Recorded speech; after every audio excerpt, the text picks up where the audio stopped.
সুপ্রভিয়াস আসসালামু আলাইকুম। মিধা মিডিয়ার পক্ষ থেকে আপনাদের সবাইকে স্বাগত। এখন একটি অতি গুরুত্বপূর্ণ নিউজ আপনার সামনে হাজির হয়েছি, আর সেটা হচ্ছে ম্যানচেস্টার টু সিলেট আন্তর্জাতিক বিমানবন্দরে বাংলাদেশের যে দুইটি ফ্লাইট সপ্তাহে যেত, সেই ফ্লাইটগুলি আগামী এপ্রিল থেকে আর যাবে না, এমনটাই শোনা যাচ্ছে।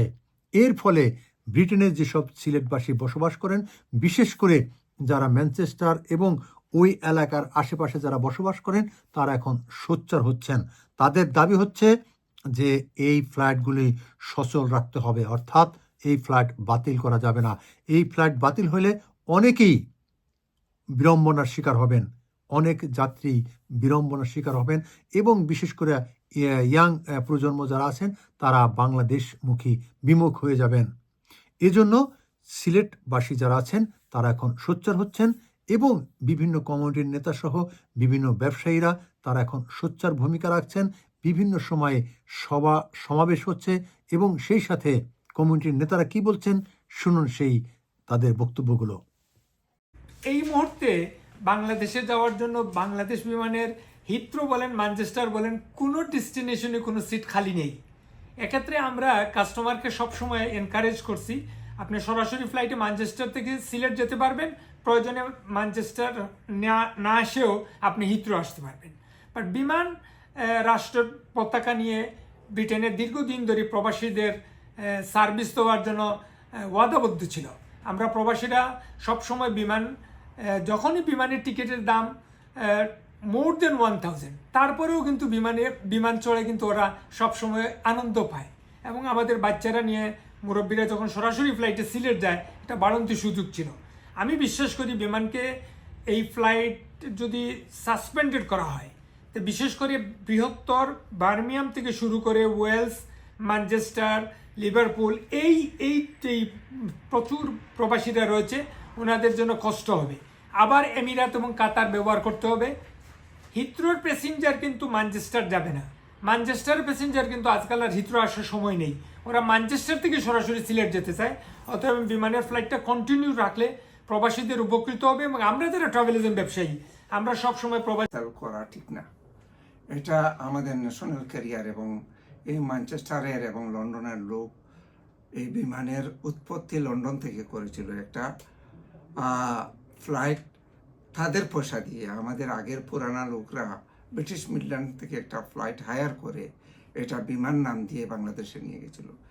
এই দিক যদি বিবেচনা করা হয়, তাহলে আমি মনে করব লন্ডনের প্রতি, ম্যানচেস্টারের প্রতি এটা ঠিক হচ্ছে না। আমি চাই সবসময় ম্যানচেস্টারের বিমান চলবে এবং লন্ডন থেকে আরও ফ্লাইট বাড়াবে। একটা শুরু হয়েছিল ম্যানচেস্টার থেকে, যে কোনো জিনিস সাথে সাথে এটা লাভজনক হয় না। এটার প্রতি বিমান যদি প্রমোশন করত, তাদেরকে নিয়ে মিটিং করত, তাদেরকে বিভিন্ন সুযোগ সুবিধা দিত ম্যানচেস্টার, অবশ্য ম্যানচেস্টার ফ্লাইট ভরে যাবে। এবং আমরা লন্ডনের এজেন্টরাও চেষ্টা করি, যখন আমরা লন্ডনের সিট না পাই, আমরা রিকোয়েস্ট করি মানুষকে যে লন্ডন থেকে সিট যেহেতু মিলতেছে না, আপনারা ম্যানচেস্টার থেকে চলে যান, লন্ডন চলে আসবেন। আমরা আমাদের সাধ্য অনুযায়ী আমরা চেষ্টা করি ম্যানচেস্টারের ফ্লাইটটাকেও সাপোর্ট করার জন্য।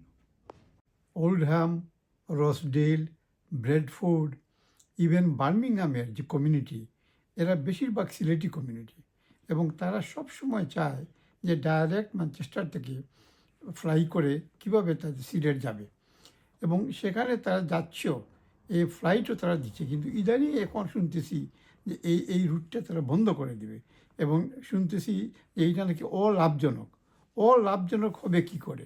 এটা তো বরং আরও লাভজনক, কারণ হচ্ছে এখন তো সিটও পাওয়া যায় না, এবং সিট পেলেও মানুষ কিন্তু বেশি দাম হলেও কিন্তু তারা যেহেতু এটা ডাইরেক্ট সিলেট চলে যায়, সিলেটি প্যাসেঞ্জার, তারা স্বাচ্ছন্দ্য বোধ করে যে একসঙ্গে নিজের কালচারের ভিতর দিয়ে তাদের নিজস্ব ভূমিতে তারা যাবে। কিন্তু এখন কি একটা ষড়যন্ত্র শুরু হয়ে গেল যে সিলেটিদেরকে এই বৈষম্যমূলক একটা পরিস্থিতির মধ্যে ফেলে তাদেরকে বলা হবে যে না, এটা অলাভজনক, এখানে আমরা বিমান আর চলাচল করতে পারবে না। আমি মনে করি এটা একটা সিরিয়াস ইস্যু, এইটা নিয়ে আমাদের কমিউনিটি এটা আন্দোলন করতেছেন, এটা ভালো একটা আন্দোলন, আমি তাদের সঙ্গে একাত্মতা প্রকাশ করি।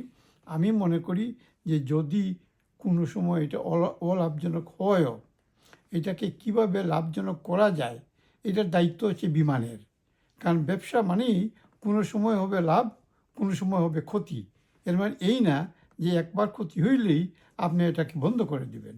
আপনাকে স্ট্র্যাটেজি বের করতে হবে যে কিভাবে এটাকে লাভ করা যায়। এবং আমরা ভালো করে জানি যে সিট পাওয়া যায় না, এটা লাভ হচ্ছে না। কে বললো লাভ হচ্ছে না? এবং আমি তো এই গত পরশু দিন একটা রিপোর্ট দেখলাম যে প্রথমবারের মতো এই বিমান লাভ করেছে কয়েক হাজার কোটি টাকা। তো আমি মনে করি যে এখানে যে একটা সামথিং রং, আমাদেরকে এই সিলেটি কমিউনিটিকে নিয়ে একটা বৈষম্যমূলক কিছু একটা হচ্ছে।